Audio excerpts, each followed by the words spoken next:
Welcome to the Sweet Slumber Podcast, the good, the bad, and the sleep deprived. I'm your host, Meredith Bruff. I'm here to teach you about my supportive, nurturing sleep solutions for infants and young children. We'll also be discussing the highs and lows of motherhood, what will help you feel whole and rested, and I'll explain what you can do now to help your little one thrive in every way for many years to come. I am excited to help you experience more fulfillment as a mother. Hello. So excited to be here today. I have my friend Brittany here, Brittany Rose Green. Hi. Hi, good to see you again. Yeah, we've done this before. She spoke to us about finding support during the pandemic and setting healthy boundaries last time, if you all remember. And this time we actually had a little switch going on. We're going to talk about how your little self needs you. And I like this other snippet that Brittany mentioned to me. If you don't tend to her wounds, you'll impose them on your children. It's unavoidable. So that's what we're going to talk about. Originally, I wanted to discuss building healthy grown-up relationships, but I saw this reel that Brittany posted, and it was like one of those times when your intuition shouts at you, like, pay attention. And then even just preparing, we were talking a little bit, it just really spoke to my heart. So I know this is going to help some of you and that you need to hear this. So Brittany, again, thanks for being here. Thanks for taking time. And I'm going to tell them a little bit about you, but please feel free to add details and help us get to know you even more. Sounds good. So Brittany's been helping women, men, and couples heal their relationship and their lives for the last 11 years. She began her career as a marriage and family therapist. This is where she learned the power of our family systems and the impact these systems and origins have on our mindset and behaviors as an adult. After working for many years as a therapist treating trauma, depression, anxiety, narcissism, addiction, eating disorders, and everything in between, she decided to use what she learned to help support even more people through social media, virtual coaching, workshops, and group trainings. She founded Get It Out LLC, which is the home of her website and is responsible for the transformation of thousands of lives. And I can't wait to hear more about that. That's really beautiful, Brittany. Thank you. Thank you. Yeah, it's been a very beautiful and interesting evolution, I would say, especially throughout the years, especially shifting from being a therapist and kind of coming over here in this coaching world, which just has just allowed me to expand my practice and my reach in so many beautiful ways. And thankfully, I've gotten my little self on board for most of it. Nice. I love it. That's a good segue. So yeah, we're going to talk about this little girl inside each of us. And I think that's a pretty safe thing to say. Most of my listeners are women. Anyone who's not, this will still apply to you. There's a little person inside you. And I think one of the reasons this spoke to me, and we'll probably talk about this more, is just that this was completely foreign to me many years ago. And I brought my kids to a therapist to help them because we were having some serious trouble at home. And one of my children was going through so much depression, anxiety, and behavior issues. And then another one did. And so I took them to a therapist, and he says to me, "You need this more than your kids." That was really shocking. Actually hurt. It stung quite a bit. But it wasn't one of those moments where my heart shut down. It was when my whole soul opened up and was like, tell me more. Why? What? Wow. Because, as a mother, you love your children so much, you'll do anything for them. And I had one of those moments where, like, am I willing to do this for my children? I asked myself. Yeah. So yeah, we'll talk about that more, I'm sure, about my experience with this little girl concept. Yeah. It just changed my life. So totally. And I love what you said, like, because I feel like we get these opportunities when we're like triggered or when we're confronted with some hard truth, and we can either shut down or we can open ourselves up, right, to seeing like, well, what else is possible. And in that moment, especially because it was in response to your children, Mama Bear was like, well, then what do I need to do? Like, you opened yourself up because you knew that it was going to protect your children or create maybe some more harmony for them, with whatever they were going through.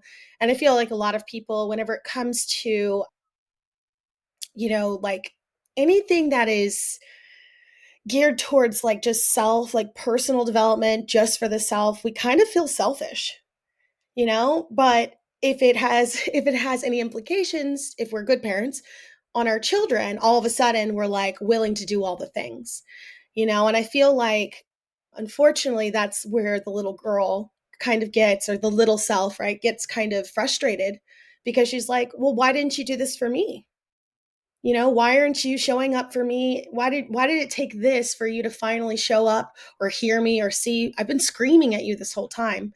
And so I think like this new, it's, I wouldn't say it's a new concept, but I think it's becoming more mainstream in the industry, like this idea of reparenting yourself, or you know, this idea of self-love and all these things. But we have this little person who's just trying to be noticed because maybe she wasn't noticed as a child, you know, maybe she was dismissed, maybe she in some cases was abused. And so like how are we going to acknowledge that those things happened and also give her what she needs now that we have all the resources, you know, that we didn't have then?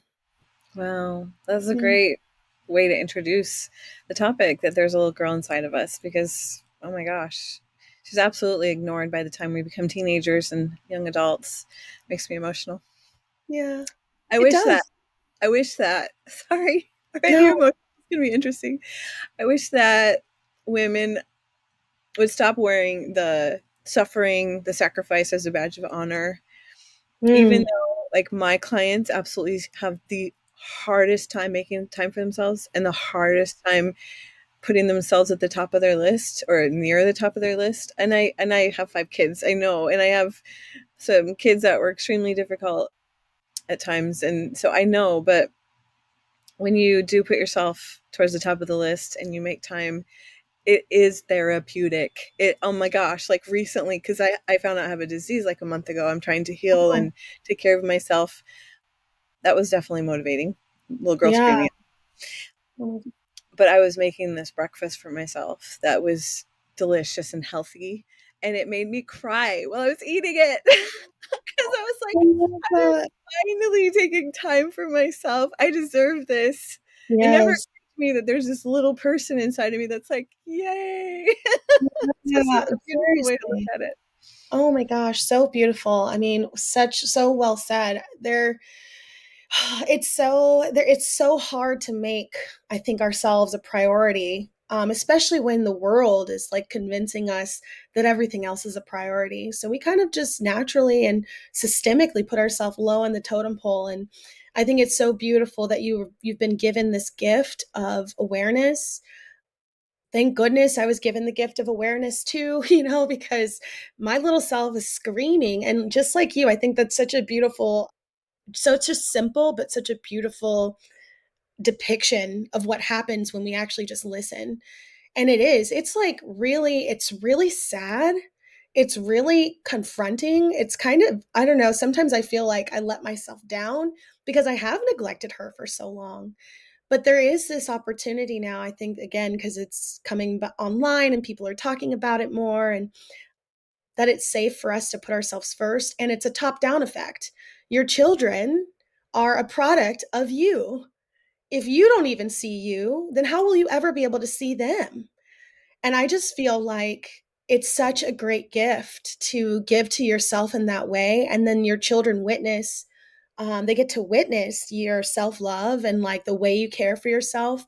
And we all know that modeling is the biggest form of learning. Doesn't matter what you say, right? It's really what you do. And if you're modeling that for your children, then like, hello, how could that not be wonderful? But we fail to remember that, I think, in the moment, because all these other things are vying for our attention and needs, especially if you have little children. I mean, little children, they absolutely need you. there's there's no ifs, ands, buts around about it, whatever, however that saying goes. They absolutely need you. They don't have any capacity to take care of themselves. So when you're dealing with somebody that tiny who needs like all of your attention, it is really hard to put yourself first. So it's just a matter of making it a practice and putting like, you know, to me, I think journaling is such a great way to start to get to know the little girl inside of you. It's probably one of my favorite prompts to give a lot of my clients, is this like journaling exercise to like give her a voice. because when did she have a voice? Even if you come from a healthy, happy home, there's still, our parents only have so much of a capacity. And unfortunately, like, well, thankfully, the generations I think are expanding and exploring more about, psychology and how important it is, these foundational years. But that was not even a big thing when I was growing up. It absolutely wasn't a thing when my parents were growing up and their parents. So we're like, we have this really beautiful, sweet spot where we get to, maybe break the pattern and go first and teach our children a different way, which that we weren't modeled. Yeah. No, you said something that reminded me of something I reflect on from time and time. Sorry, time. I can't talk either. People know what I'm saying at times, and it's such a simple little thing. But I remember one of my friends used to always give her children whatever she was eating, even if it was a treat, even if it was something special to her. Her kids would come and ask for it. She would give it to them and move on. And I remember years later her telling me, "My kids think I'm invisible. They have no awareness of my needs or those things that are special to me." And in my mind, I connected those dots really quickly. Like, you never showed your kids that you had feelings or needs that needed to be met. You were just selfless always. And Totally. that's a beautiful example, too. But it's not the example we want our teenage kids to follow, because when they're teenagers and they're selfless, unless it's like service and they're out doing a service project or they're looking after their friend, being selfless is scary because then they don't have that identity. They're not standing up for themselves. Their no doesn't matter. Their yes doesn't, you know what I mean? Yeah. They don't have boundaries. And so that's actually what I watched her try to build later on, was setting those boundaries with her boys so that they did know that she had feelings, that she mattered. She wasn't Yeah. a punching bag. She wasn't Yeah. something they used and kicked. It's kind Totally. of interesting because in the moment we don't really see it as a problem. Right. No, I think that is such a beautiful point to bring up because, it's almost like we're just raising a bunch of people pleasers, people who not think for themselves or they can, it's not even think for themselves. It's like self-validation. Like self-validation is such a foreign concept, especially now that we live in social media world and everything is a like or a ping or a nudge or whatever it is. And I couldn't imagine, growing up in a world with all the social media and then still trying to figure out and then seeing my mother completely being selfless and acting as if she has no needs and her only desires is to be my mom. And, like, so then I completely negate her, make her invisible. And then I eventually assume the same role.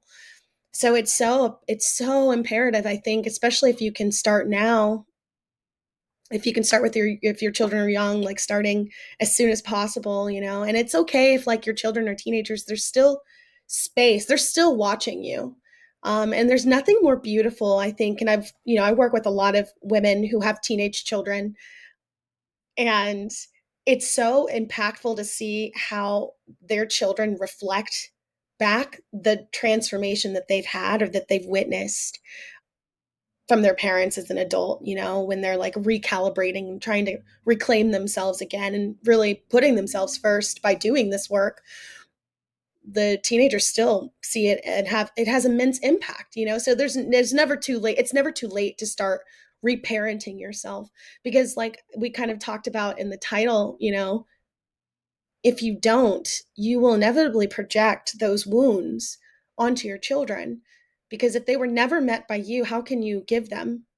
you know you may try to overcompensate, which also has its implications, or you may not even acknowledge at all. Like, I have this one client of mine, in her family of origin, she was never told I love you.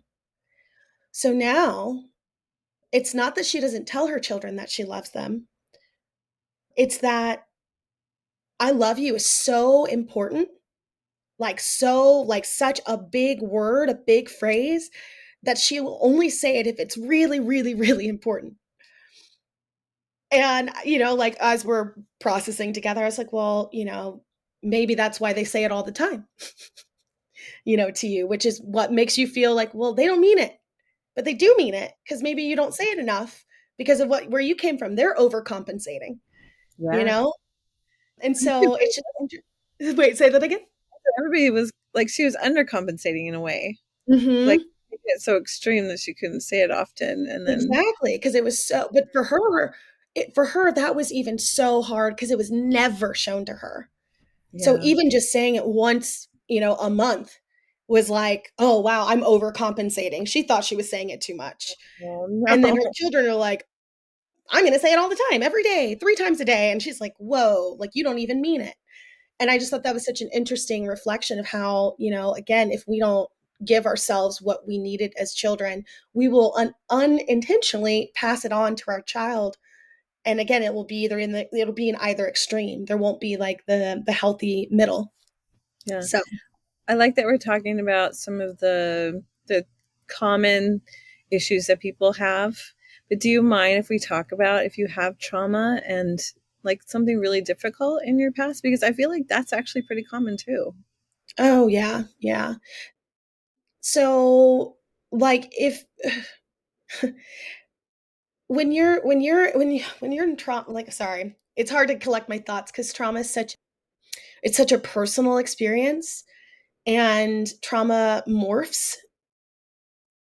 And I think that that's why it's just so important to like have a team of support, a team of people behind you whenever you are doing like starting to face the truth of who you are, because you know what you had to do to survive your trauma was probably shut down the trauma and just like build up this other aspect of yourself.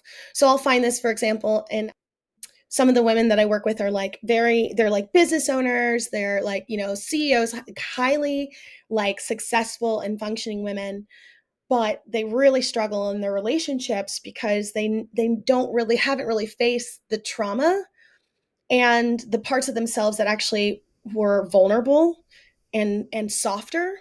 They had to hide because those vulnerabilities got them hurt. Yeah. So when you're reparenting yourself from this place of like the wall that you had to build, you have to take it like brick by brick. It's not going to feel authentic going in and being like, "I love you, little self. You're amazing. I'm going to give you everything you need." Like, you're not going to hear that from yourself. It's not going to feel real. So you just have to start slowly. And sometimes it's by showing her, like doing something for yourself, and making the neuro connection by saying, "I'm doing this to give to the little girl who didn't get this when she was a kid." So if you're a little girl and part of your trauma was like, this is going to be so silly, but part of your trauma was like your parent refused to ever give you ice cream. Everybody else got to eat ice cream. You never got to eat ice cream, right? I know this is silly, but this is just like, a little example. So part of the way that you can repair, like provide what your little girl needs, is to go give her an ice cream cone, maybe once a week, and tell yourself, this is because you didn't get it, and I'm here to give it to you now.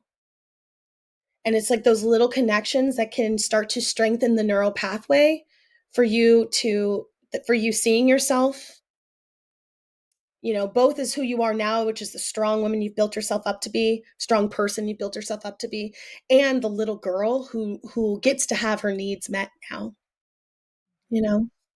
I love that. That made me emotional too, even though your example was ice cream, because it represents something to each Yeah, of us, right? absolutely. No, and the reason I bring this up is, well, there's two things. I often see in my clients that they had some type of trauma as a child, and it might be as common as cry it out, being put through that and remembering it, Yeah, or even remembering the relationship that you couldn't depend on your parents, or some type of neglect, or it could be as big as abuse and like major neglect. And I just I wish that moms understood. I didn't understand this either, so I'm with you. All those of you who are in this boat.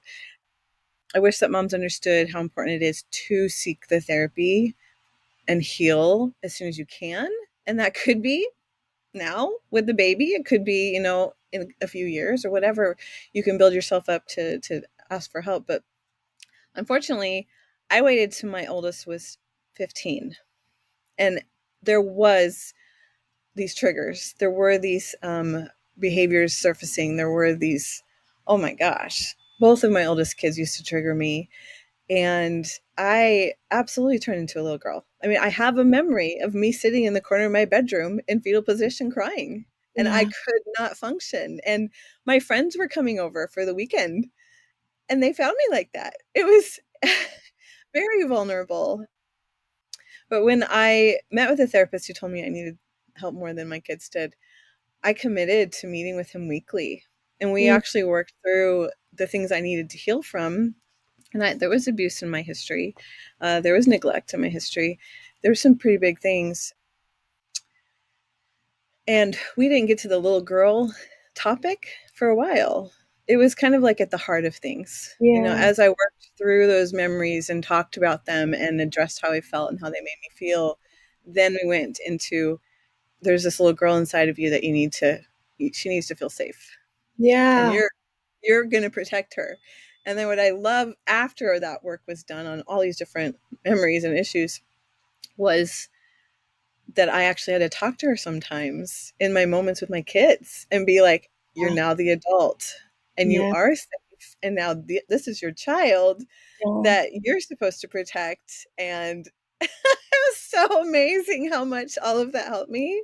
And I Yeah. really, truly was a different person a year later. I really was.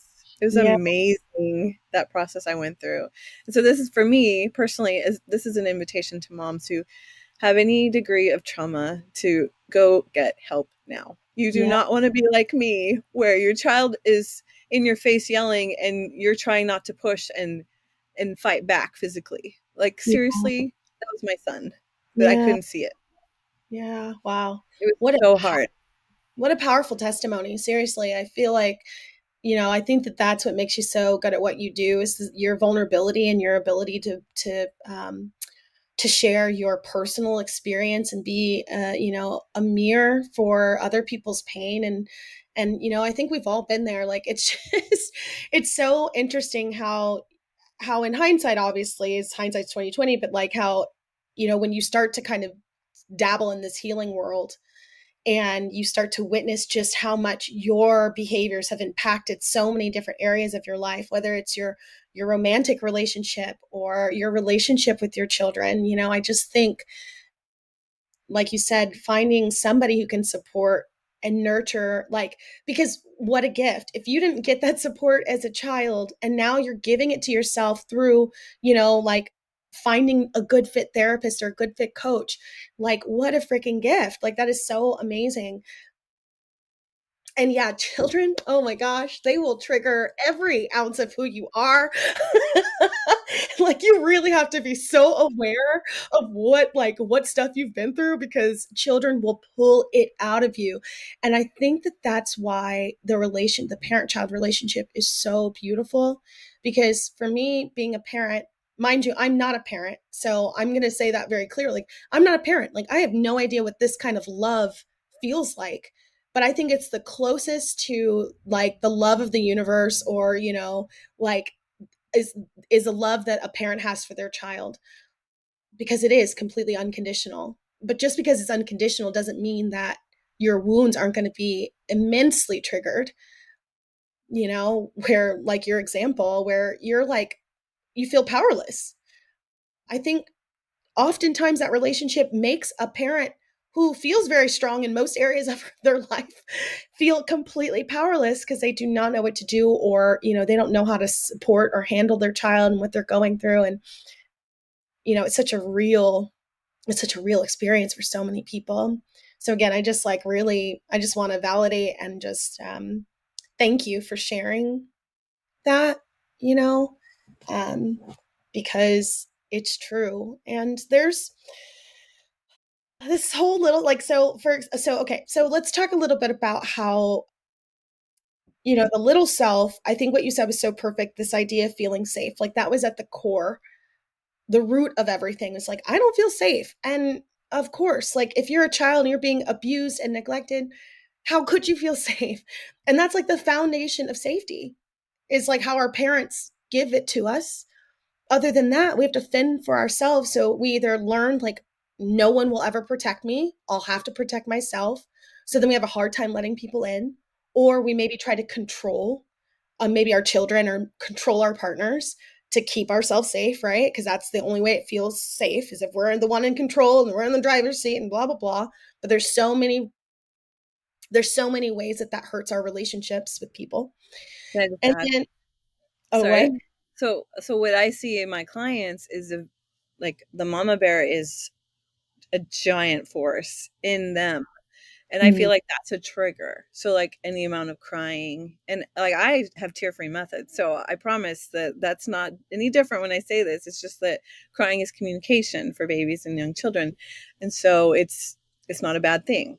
So any amount of crying can trigger a mom and make her feel like she has to control the situation, she has to protect her child. It can make them feel crazy, especially like if maybe dad's holding baby and they're crying. It can be so upsetting, and yeah, they feel justified in their protectiveness, or they feel justified in taking over, taking the baby back. They lash out at their husbands, and totally, they have no idea that underneath there's something that's not healthy, that there's totally. something that needs to heal, there's something that's not, I don't know, it's not about normal or acceptable. It's more like healthy. We just need to understand that there can be things. And sometimes I'll talk to a client and I'll say, are you sure you don't have some type of memory of this happening to you, or something that you feel like you're protecting your child from? And it could take 3 or 4 times over weeks where they're like, oh, you're right. There Yeah, is something. So that's another reason I want to talk about this, because we we can bury it, we may not see it, and then, like you were saying, it comes out in something, whether, wow. yeah, Yeah. like it's just another example of what you were saying. So I didn't interrupt your train of thought too much. No, not at all. Actually, because it brought up what I was going to say, and it actually fits so perfectly. It was this idea of like when you are lashing out at your husband because you see, oh my God, they're not taking care of the child the way that I would. They're not protecting our kid because he's crying or she's crying right now, and he's holding her, and and whatever that brings up. I mean, that's like one of those moments. So when we get triggered, one of my biggest, like, I don't know, messages or yeah, biggest messages in the work that I do is like our triggers are opportunities for us to like repair, things, because we're getting triggered by our environment because it's again an unmet need happening, or maybe it reminds us of something that happened to us. And so in that moment of being triggered, that's where you can ask yourself, well, what's my attachment style? Because how you attached maybe to your husband may be amplified by the way that you attach to your child. So I'll find that some people who are a little bit more on like on the spectrum of like codependency, that when they have a child, their codependency is like really really strong, right? And so asking about like, okay, what's my attachment style and how is this being implemented or being shown in my relationship with my child and or my baby. And then like where's your trust? Like, how do you deal with trust? Because if you can't trust your husband to also take care of your child in an equal way, then you're going to overcompensate, and you're going to enable, and you're going to emasculate your I'm pointing to myself. I do this to my husband. we all do it. We all go through it. Don't worry. If we have any sort of trauma in our past and we're strong women who've built businesses, we're emasculating one of our men. We just can't help it.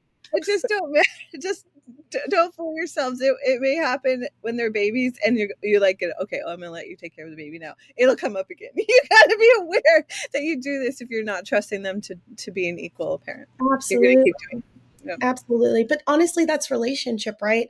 Relationships are meant to evolve and grow. And I believe healing's in a spiral. So you'll meet the same wound over and over again, but are you handling it differently, right? So I'm doing like with air signs so that your podcast listeners see the spiral upward. And you'll meet I see this. yeah, okay. So you'll meet yourself with the same trigger, but are you going to do it a little differently this time? Even though your kids are a little bit older, where have you been able to trust? Like, these are just things that you want to start to look at on the back end from your perspective, because unfortunately, we can't control humans. I think the most control we have over a human is in the infant stage. And even then, like, is it really? Like, obviously, we have sweet slumber here to help us, have some really great tools with managing, but like, it's still a baby. It still has its own, like, has its own energy, vibration, life, and you cannot control human life. You can't. Heck, I can barely control my plants in the way that they grow. So No, but when you become a parent, that's the first thing that is hardest, is you yeah, have no control over your life, over yeah. your child, and it feels extremely overwhelming and scary. Yeah, absolutely. Especially if you've been feigning or pretending to have control in all these other areas. I feel like sometimes our spouses will like give us some control, so we feel like we're in control just because it keeps the peace. But in reality, like, they're still choosing to give that to us, and vice versa. Like, if we give our power away to our partners or to other people, like, it's still a choice. We may not be conscious of that choice, but it's still a choice. And so I think the biggest like going back to this idea of safety resides in the body, right? Safety resides in our nervous system. Our nervous system is what has created these pairings, so that way it can fight, flight, freeze, or fawn if it's met with a threat. And so sometimes these threats that show up, they may not actually be threats, but we think that they are because of our previous experience, and our previous experience being a child who has no resources.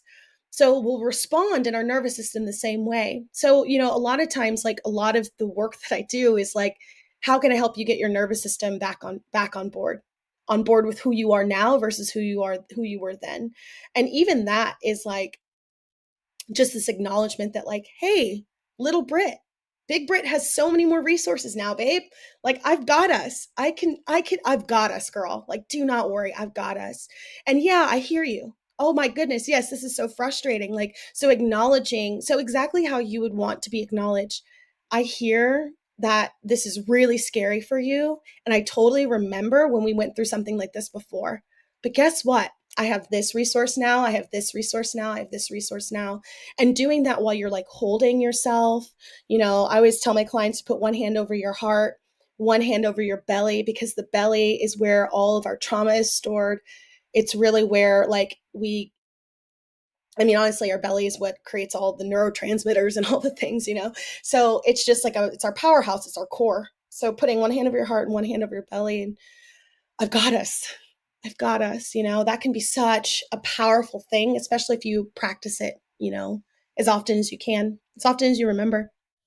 I love that. So beautiful. You're giving us tools. Thank you, thank you, thank you. It's, Absolutely. you know, uh, obviously there's power in having a trained coach like you who's got that therapeutic background. You can do a lot more as a coach, I'm sure, or a therapist to really help you work through those memories and those things that you've buried and those things that need to be processed and give you the tools for regulating yourself. But I just love these like quick tip type of tools, right? That we can just go to all the time. So thank you. Yeah, absolutely. It's what I use for myself. You know what I mean? I feel like everything that I teach is something that I had to learn, through my own healing, my own journey. And And if that's they the yeah, right? Like, it had impact in my life. So why would I not share it if I have the opportunity? yeah. So there's something we talked about earlier that I really loved, and I think it's a great way to kind of, I don't know if it'll be the end of our conversation, but like somewhere to head next. How can my listeners look at themselves through the eyes of their children? Yeah. So it's so fascinating. So I had this other client of mine. She was getting really triggered by her child's depression. She like really felt powerless, and she really could not. She was like trying to like give all the tools and like help her child, but her child really wasn't resonating. It wasn't landing for her kid. Her son's older. And I told her, I was like, well, could it be that you're getting triggered by him because you also suffer from depression and it feels very close, right? And how you suffer from it is because no one heard you, no one saw you in the way that you needed to be seen, so one of our methods, to help reparent the self, or like kind of really acknowledge this little person that was inside of her, was to use her son, who she would fight like, right, mama bear for, kind of like what we talked about in the very beginning. Like, it's so much easier to like want to do this work if it means that it's going to protect your kids, but like doing it for yourself, I'll put it off, put it off. Oh shoot, my kid is going to suffer because, oh, I'm going to do it now. And so it's kind of like one of those things where I was like, well, why don't you just pair the two? And it was such a powerful, it had such powerful implications, because she showed up for her child in a way that she always needed to show. She always needed to be seen for herself. And it helped his depression. It helped lessen it. It helped bridge a gap between their connection. It helped create better conversations between the two of them, because he felt like she actually got it. Like, she actually saw him, because that's what she needed. The depression was there. This, kind of always hovering depression was there because she felt completely unseen. She felt completely dismissed. She felt as if no one really cared about her. She felt invisible. And oddly enough, her son, even though she was like, in the ways that she was maybe overcompensating by trying to do everything for him so that he wouldn't suffer, she actually just needed to listen so that he could be seen. And that was actually alleviating his suffering. It wasn't all the things she tried to do to like fix, fix, fix, fix, fix. It was her just being present with where he was now and loving that fully. But that was her biggest hurdle. She wanted to fix it for him because it was so hard for her to fix herself. So she tried to fix it for him. And that's Mhm. not what he needed. Just like that's not what she needed. She just needed to be acknowledged. Yeah. So that's why this, like, I think using our children, to help this process, because if you already are just such a, so you're going to fight for your child to protect them, more than you would ever fight for yourself to protect yourself. It's a great way to at least begin the process in a physical way, but I do want to be very clear. Like, I think if you aren't aware enough, like, I really think that this should be something that you do simultaneously or concurrently with your own therapist or coach or something, with me, whatever. Um, because there can be a line where you may project some things that they're not suffering onto them because you went through it, and you just, because of your own fear or worries, you may project that onto them.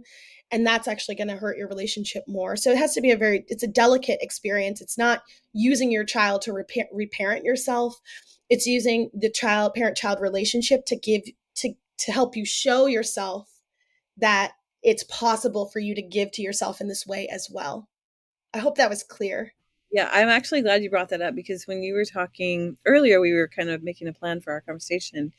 You were talking about seeing yourself through the eyes of your child. I thought, oh my gosh, some of my clients do that too much. Mm-hmm. They see their child, they think of their feelings, the things they've been through, and then they're mama bearing, protecting their kid from that stuff when that stuff's not a thing. It Yeah. is not a thing. I've told so many clients, your child is so loved and taken care of. They have their needs met. You are an amazing mother. That child is never wanted for anything.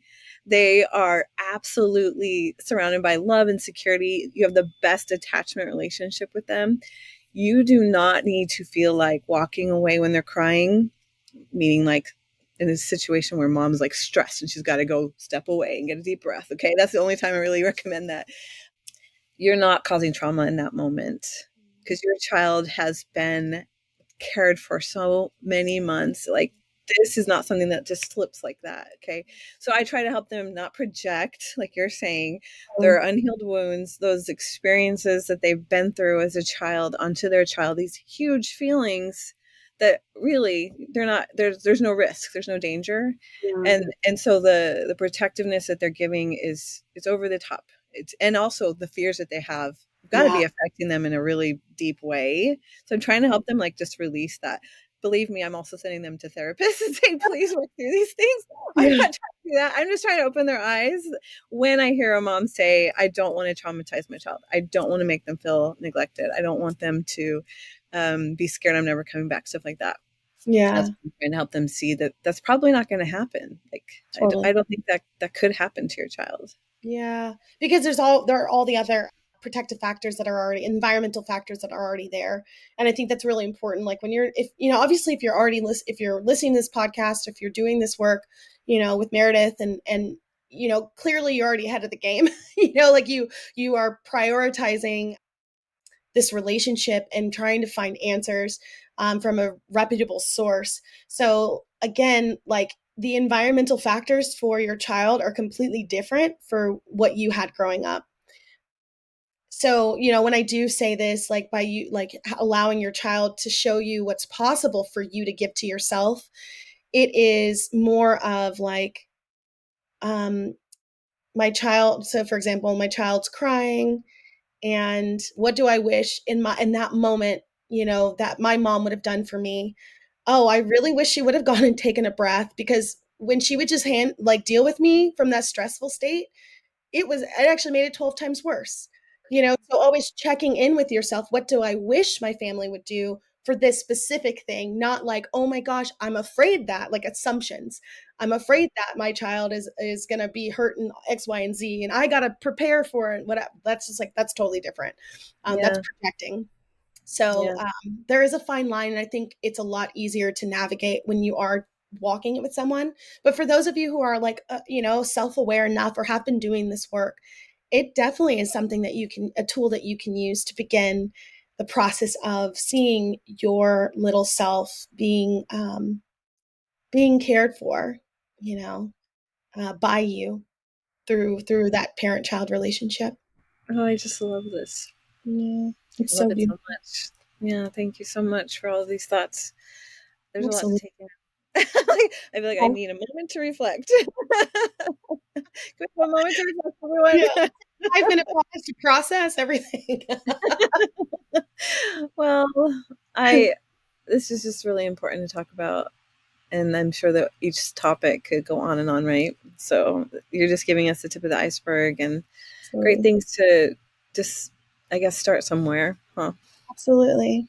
Yeah. Absolutely. So one of the things that I wrote down that you said to me earlier was um, that when you see yourself through the eyes of your child, it's a powerful way to rediscover your little self, give her a voice, and honor her.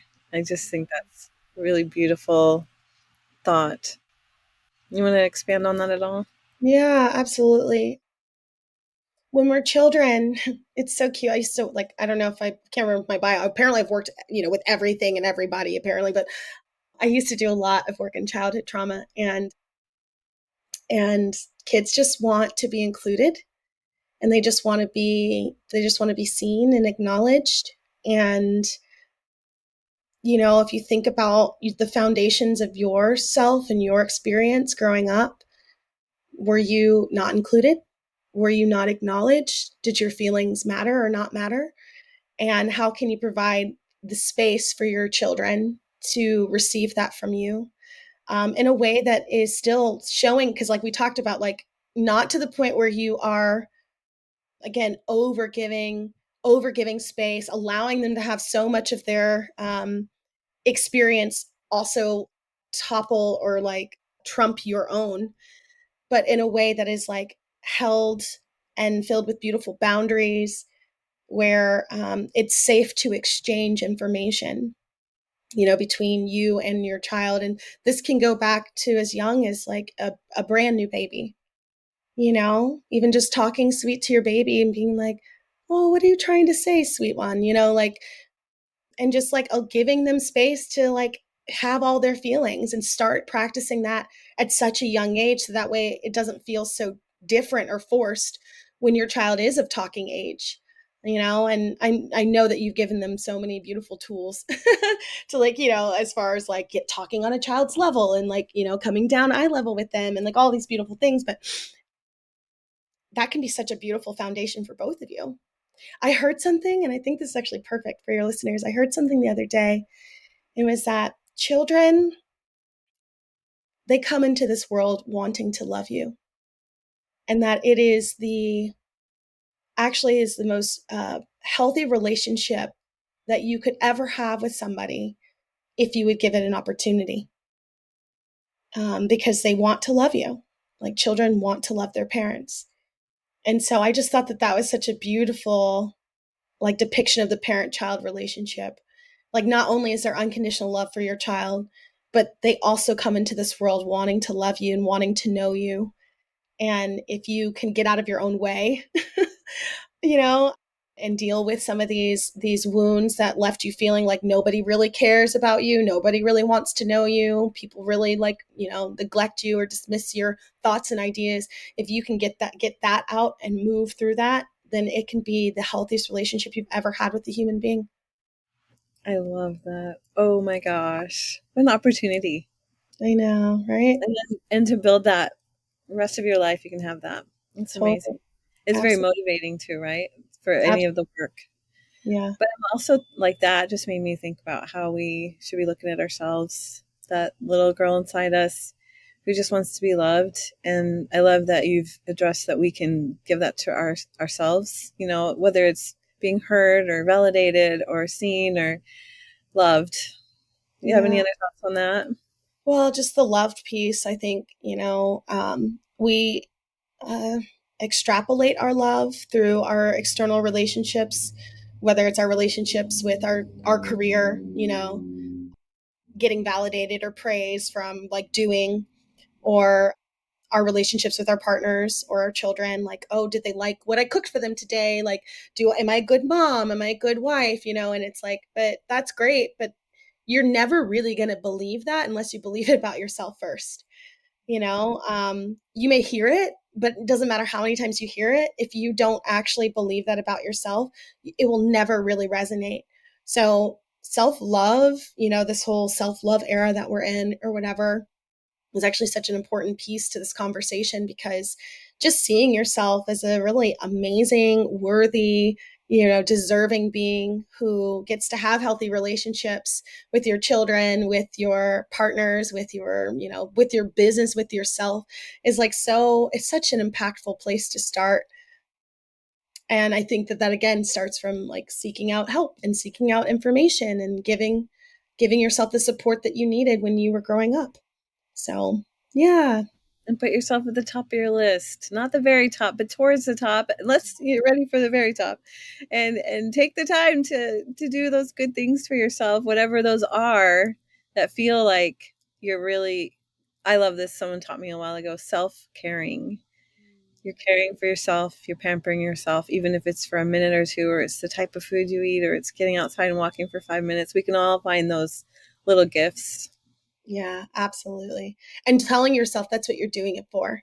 You know, Yeah, to love me, I that. think that's like the way that we get our mind on board with our behavior, is by like, I'm doing this because I'm caring for myself. I'm choosing to do this because I think it's so easy to just get in the habit of like, oh, I go to the gym, or oh, I eat healthy, but like remind yourself of why you're doing it, because you love yourself, you know? Yeah, it's like a connection there. Like you're Yeah, connecting your soul to those actions. exactly, exactly. Love it. I All know. right, Brittany, you are amazing. I'm so excited about this conversation. It's so beautiful. Thank you, thank you, thank you. You're welcome. Can you tell my listeners how they can find you and the type of services you provide? Absolutely. So I work with women, men, and couples, primarily women and couples. And I help obviously uncover this stuff about the self, and just finding a balance in healthy relationship dynamics. And you can find me more about me on Instagram. That's probably where I hang out the most. That's where you caught my reel. I'm always doing like funny reels or serious reels, and just have a lot of stuff to share on there. And that's at Brittany Rose Green. And then my website is www.brittanyrosegreen.com. So super, super simple, keeping it easy. And those are great places to kind of get to know me if you're interested. Right now, I have a few virtual options. So, like, kind of getting your toes wet if you're not ready to like work with me, or if you're not like ready, full blown ready, or if you don't have the time to work with somebody like one-on-one yet, I do have some beautiful virtual courses and offerings that will give you a sneak peek into stuff like this to help you see yourself through a different lens, so that way you can be the healthiest version of yourself in your relationships, and all relationships, not just the romantic, but your parent-child relationship, since that's what we're kind of talking about here too. But yeah, thank you so much, Meredith. This was a beautiful conversation. I'm glad you decided to pivot. You too. Thank you. Thank you. It's awesome how that happens. Hope I'm a good example of listening to your intuition. Mm, So cool. look up Brittany Rose Green at Brittany Rose Green on Instagram and BrittanyRoseGreen.com. Stay connected to her with her ladies friends. She's such an amazing resource. And this has been so insightful. I just feel like it's been priceless. Oh, thank you. Thank you. Say goodbye to Brittany, but before we go, I just want to remind you that if you're interested in working with me or training with me as a sleep coaching student or joining my mastermind for sleep coaches, sleep consultants in September, go to my website at sweetslumbertime.com/contact and set up a call or submit a contact form. I would love to meet you. And we are going to sign off. So take care of yourself and we'll see you soon. Thank you for listening to the Sweet Slumber Podcast, the good, the bad, and the sleep deprived. Ready to understand your child better? Then take the sleep temperament quiz. Reveal your child's sleep nature and unlock the solutions to your exhaustion in just 5 minutes.